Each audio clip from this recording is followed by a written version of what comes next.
All right, folks, let's talk about the latest tragicomedy from the world of progressive grievance theater. Meet Lady LaRouge,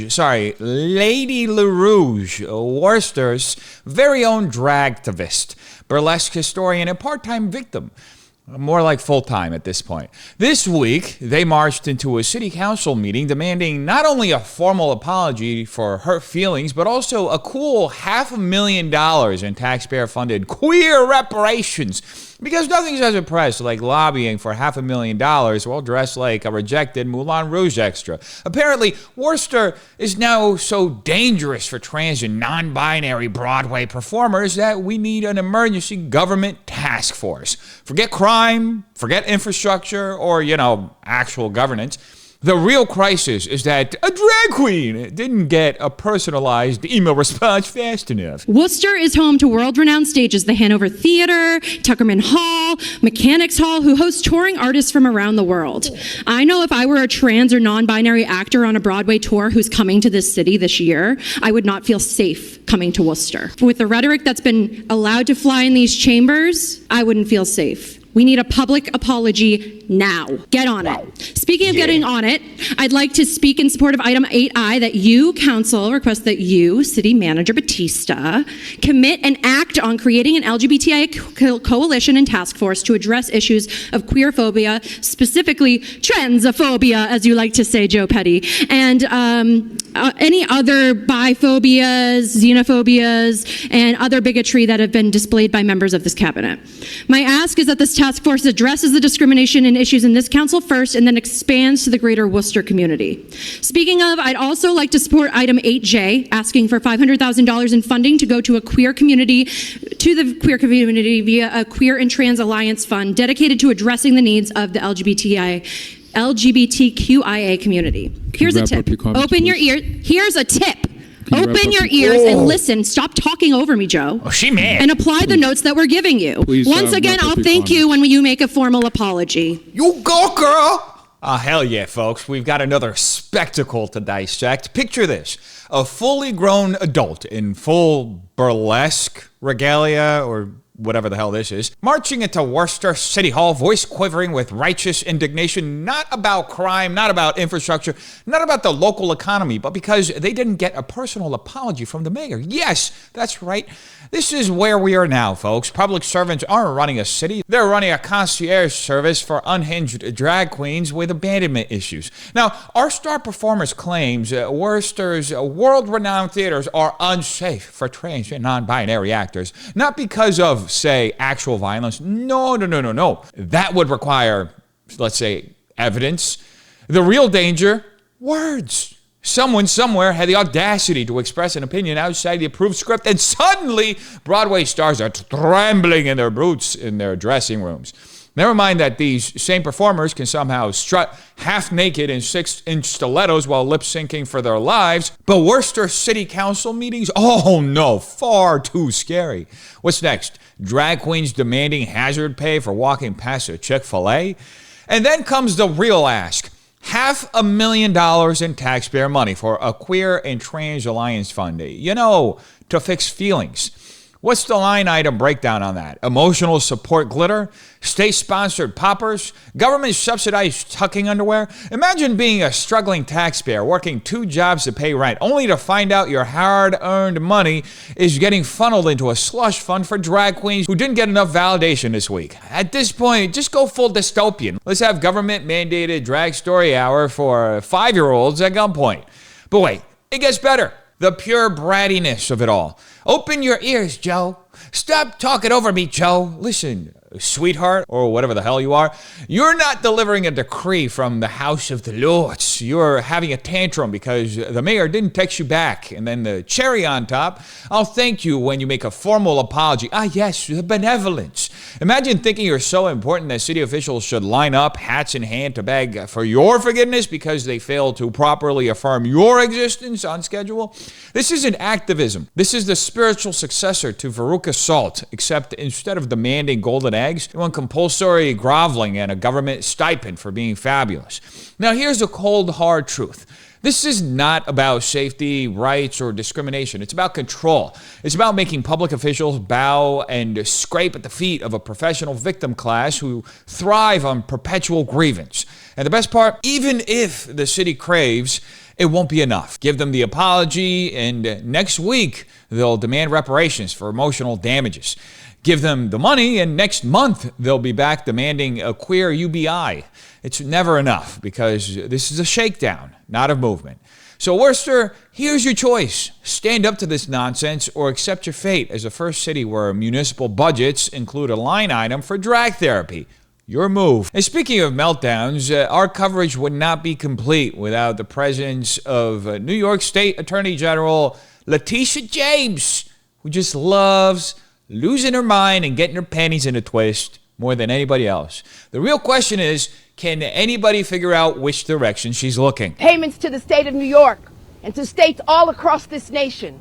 It is unacceptable, unconstitutional, ultra-vires. They have exceeded their authority. And so it's important that attorneys general representing our respective states stand up and enforce the rule of law, because Elon Musk, individuals at the Treasury, and the President of these United States is not above the law. And we will continue. You know, as attorneys general, we've been preparing for this. Have you? This is not the outcome that we wanted. Is it? That is by far Tyler Perry's greatest role yet. Anyway, Letitia James is up there flailing her arms like she's trying to conduct an invisible orchestra of nonsense, ranting about Elon Musk, Trump, and Doge like a Real Housewives cast member who just found out the wine isn't complimentary. And what's today's meltdown about? Oh, just the absolute travesty of New York no longer being allowed to suckle on the federal teat like a parasitic lamprey. That's right, folks. Financial accountability has finally entered the chat. And Letitia is taking it about as well as an OnlyFans grifter getting hit with an IRS audit. Now, let's break down this performance. Letitia calls this move unacceptable, unconstitutional, ultra-biased. Ultra-biased? Oh, you mean like using your entire office as a personal Trump revenge squad? The woman campaigned on jailing Trump before she even had any evidence. Because why bother with legal standards when you've got vibes? And then she whimpers about Elon Musk, the Treasury, and the President of the United States is not above the law. Oh, is that so, Letitia? Because I seem to recall New York's entire justice system being used like a personal hit squad for the DNC while crime runs rampant, businesses flee, and subway riders are playing a daily game of, will I get stabbed today? How about pushed into the train tracks? But yeah, let's focus on protecting New York's God-given right to free money. And the best part, she says, we've been preparing for this. Preparing for what? Do they have a war room with giant maps labeled how to keep the grift alive? Were they running simulations on how to make taxpayers feel bad for not wanting to bankroll their incompetence? Imagine if New York politicians put this level of strategic planning into literally anything useful. I don't know, maybe reducing crime so bodega owners don't have to choose between getting looted or getting indicted for defending themselves. Then there's the irony of Letitia James, the woman who treats the law like her own personal chew toy, suddenly pretending to care about fairness. She spent years suing Trump for existing, trying to nuke the NRA because guns scare her, and turning the Attorney General's office into a left-wing goon squad, and now she's crying about government overreach. That's like a serial arsonist demanding more fire safety regulations. Here's the brutal reality. For Letitia James, this isn't about fairness, it's about power. New York's elite thought they had an unlimited ATM card sponsored by the federal government, and now that the PIN code's been changed, they're shrieking like a TikTok influencer whose Venmo got frozen. So expect more grandstanding, more lawsuits, and more performative outrage, because Letitia James is nothing if not a woman deeply committed to the craft of looking outraged while scamming the public. But honestly, watching her throw another fit over not getting her way, oh yes, that's comedy gold. And speaking of retards, Joy Behar over on The View, wonder what very smart thing she had to say. I don't actually hate renaming the Gulf of America, and I'm going to tell you why. It's a more inclusive term. It is North America. Mexico and the United States are part of the Americas. It would be petty if he called it the Gulf of the United States by basically saying it's our countries, it's not yours. But these are the things Donald Trump does to trigger reaction from the media, so they cover this and pay more attention than we're wholesale getting rid of government agencies, or we're confirming Tulsi Gabbard as Director of National Intelligence. I'm perfectly fine with it, and I'm perfectly fine with the AP covering it how they think they should. In that case, this country that we're in was settled by indigenous people, right? Mm-hmm. And yet they named the country after an Italian white man, Amerigo Vespucci. Yeah. That's what America is named after. Amerigo Vespucci, a white European. Why is it named after a white man? Well, let me ask you. It was settled by indigenous. Joy Behar has once again graced us with the intellectual equivalent of a car crash, loud, messy, and impossible to look away from. In today's episode of The View presents Historical Illiteracy, Joy drops a bombshell revelation. America is named after a white Italian man. Stop the presses, folks. This is the kind of investigative journalism we've been missing. Who knew that a country's name could be linked to someone from history? Next, you'll be stunned to learn that Washington, D.C. was named after some guy named George. Now, let's dissect the sheer brilliance of Joy's take. First, Joy starts with a classic leftist trope. America was settled by indigenous peoples. So why is it named after a white guy? Translation, I just skimmed the first paragraph of a BuzzFeed explainer on colonialism, and now I'm an expert. Yes, indigenous tribes existed here before European exploration. Nobody denies that. But newsflash, they didn't form a unified nation called America. The continents were divided among thousands of distinct tribes who were scalping each other, performing child sacrifices. So it's safe to say that the majority of them were at constant war with each other. If Joy really wants historical accuracy, she can start advocating for renaming the U.S. after which specific empire? The Iroquois Confederacy, the Aztecs, the Comanche? Pick one, Joy, and get back to us. Now, the name she was fumbling to get out, like a drunk trying to unlock their front door, is Amerigo Vespucci. Amerigo with a G-O at the end. The Italian explorer who mapped parts of the New World. And let's be clear, America wasn't named after him because of some grand colonial conspiracy to whitewash history. It happened because a German cartographer in the 1500s mistakenly credited Vespucci's maps as a first true depiction of the newly discovered lands, and the name stuck. It wasn't an act of oppression, it was quite literally a clerical error. But let's humor Joy's logic for a second. By her standard, should we rename everything that has European origins? Should we rename New York because it was named after the Duke of York? Should we strip California of its Spanish roots? Should we tell the people of Los Angeles that their city's name is problematic because it originated from white European settlers? Oh, wait. Those places are overwhelmingly liberal, so I'm sure they get a pass. And here's the real kicker. Joy Behar, a woman who has personally benefited from every privilege America has to offer, is now out here clutching her pearls because an Italian man made the branding cut. Joy, you are quite literally Italian. If America's name offends you, I've got some bad news. So does your last name, because Behar sure as hell didn't come from the Sioux Nation. Now, this is very clearly peak The View, low information, historically illiterate, and dripping with a kind of smug self-righteousness that only comes from people who have never had their ideas challenged in a meaningful way. This is what happens when you live in a bubble where everyone agrees with you and the loudest person in the room is the smartest by default. It's not analysis, it's fortune cookie activism. Just vague enough to sound deep, but meaningless when you actually think about it. So what's the takeaway? Simple. Never, under any circumstances, take historical lessons from The View. Because if Joy Behar is our guide to American history, then I'm afraid we're all doomed to live in the United States of fill in the tribe that likely didn't perform child sacrifices or scalp people, which is going to be relatively difficult to find. It's going to put that out there. And speaking of scalping, Secretary of State Marco Rubio recently scalped hack journalist Margaret Brennan over on CBS. Well, he was standing in a country where free speech was weaponized to conduct a genocide. Whoa. And he met with the head of a political party that has far-right views and some historic ties to extreme groups. The context of that was changing the tone of it. And you know that the censorship was specifically about the right. No, I have to disagree with you. Free speech was not used to conduct a genocide. The genocide was conducted by an authoritarian Nazi regime that happened to also be genocidal because they hated Jews and they hated minorities and they hated those that they had a list of people they hated, but primarily the Jews. There was no free speech in Nazi Germany. There was none. There was also no opposition in Nazi Germany. They were a sole and only party that governed that country. So that's not an accurate reflection of history. Margaret Brennan just dropped a take so bad it deserves its own museum exhibit. According to her, the Holocaust happened because of too much free speech. That's right, folks. Hitler wasn't the problem. It was the talking.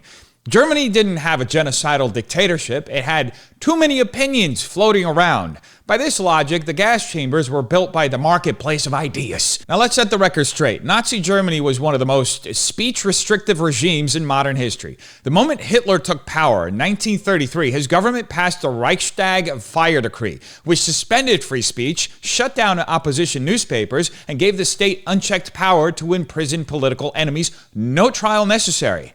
The following year, they passed the Editor's Law, which forced all newspapers to align with Nazi propaganda or be shut down. By 1935, they were burning books. By 1938, they had criminalized even private conversations that were critical of the Nazi regime. By the time the Holocaust was in full force, Germany wasn't some freewheeling utopia of open debate. It was a one-party, one-thought, one-voice dictatorship where saying the wrong thing could literally get you dragged off to a concentration camp. So with all that being said, let's not pretend this is some innocent historical mix-up on Margaret's part. This is intentional. The real play here is censorship disguised as concern. The media class is getting bolder with her shut up or else narrative, and Brennan is just another mouthpiece selling the idea that speech leads to genocide. Not authoritarianism, not totalitarianism, not government control, just words. And guess what the solution to this problem is? You guessed it.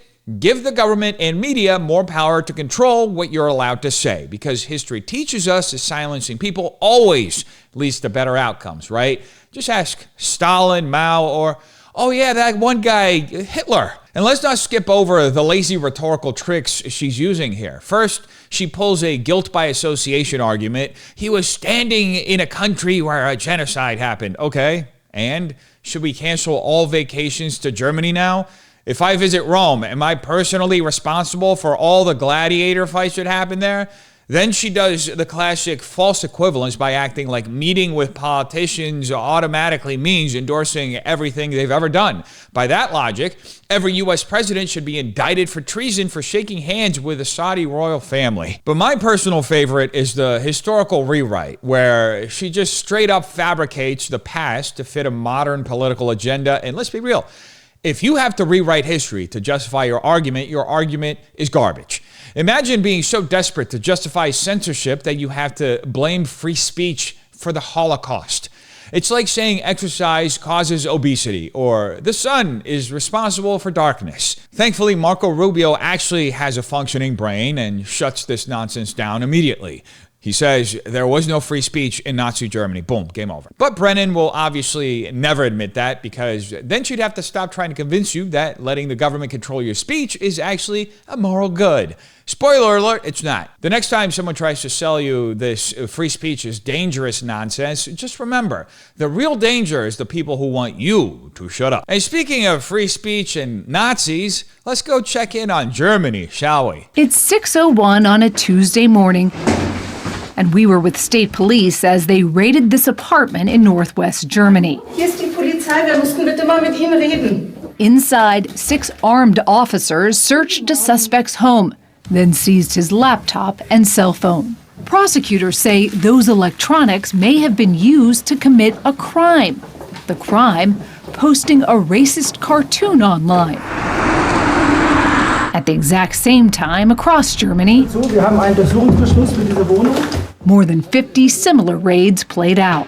Part of what prosecutors say is a coordinated effort to curb online hate speech in Germany. Apparently, Germany is officially speedrunning its way back to 1933, because this time, instead of burning books, they're just kicking down doors over memes.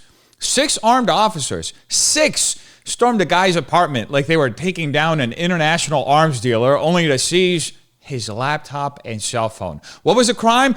Posting a cartoon. That's right. Germany now treats your edgy meme collection like it's a high-level national security threat. I can only imagine the police report. Suspect in possession of offensive JPEGs. Approach with caution. And just to really hammer home how deranged this is, this wasn't an isolated case. 50 raids happened at the same time across Germany because apparently a coordinated SWAT operation against the country's most dangerous keyboard warriors is a higher priority than, I don't know, maybe stopping actual crime.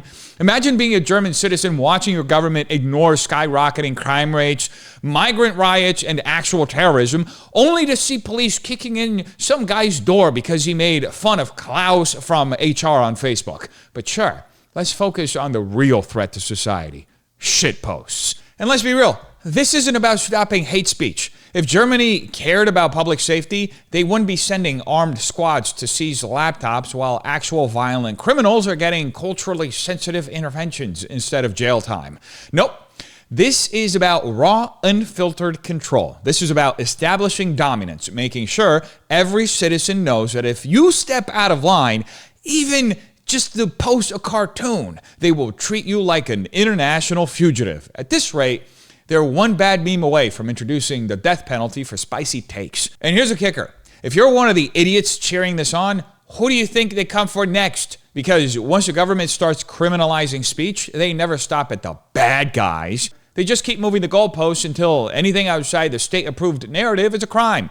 So enjoy the show while it lasts, because one day you're going to wake up to 6 German officers at your doors screaming, "The memes are verboten!" before they drag you off to The Hague for crimes against X. Is it a crime to insult somebody in public?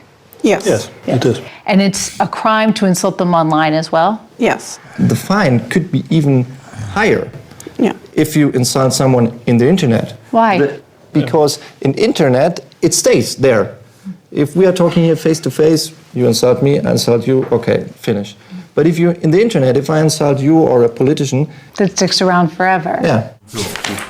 The prosecutors explain German law also prohibits the spread of malicious gossip, violent threats, and fake quotes. If somebody posts something that's not true, and then somebody else reposts it or likes it, are they committing a crime?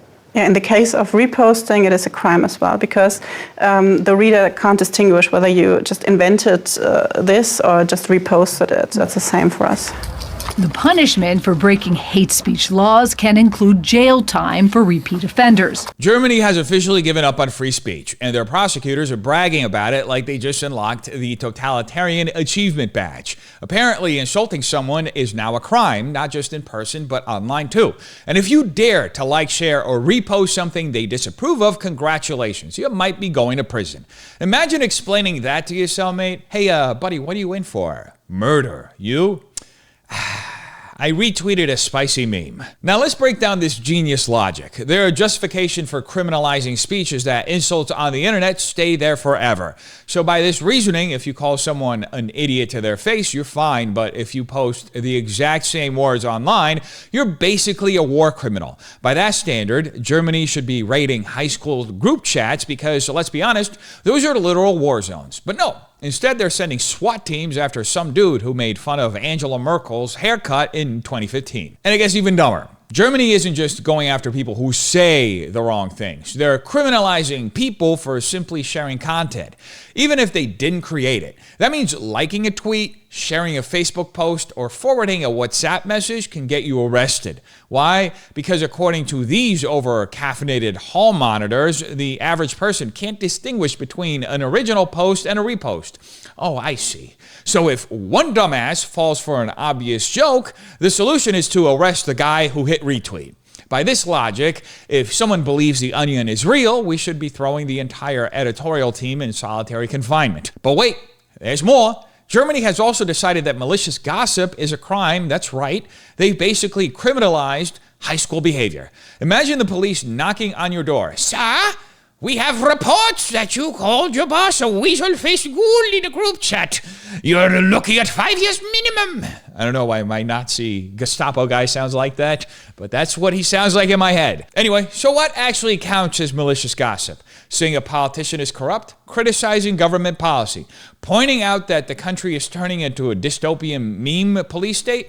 Spoiler alert, it's whatever they want it to be. And the grand finale, the punishment can include jail time. That's right, Germany is now locking people up for mean tweets.